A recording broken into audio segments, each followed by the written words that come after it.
وزیر خارجہ اسحاق ڈار اور ایرانی وزیر خارجہ عباس اراغچی کے درمیان ٹیلی فونک رابطہ ہوا ہے۔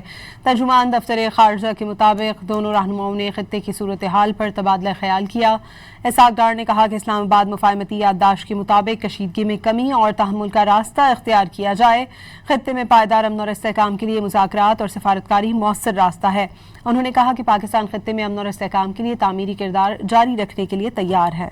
وزیر خارجہ اسحاق ڈار اور ایرانی وزیر خارجہ عباس اراغچی کے درمیان ٹیلی فونک رابطہ ہوا ہے۔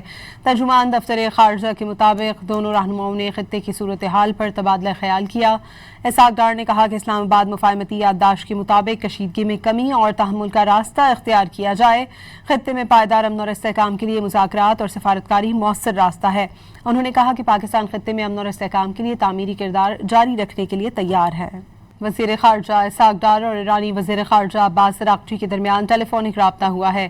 ترجمان دفتر خارجہ کے مطابق دونوں رہنماؤں نے خطے کی صورتحال پر تبادلہ خیال کیا۔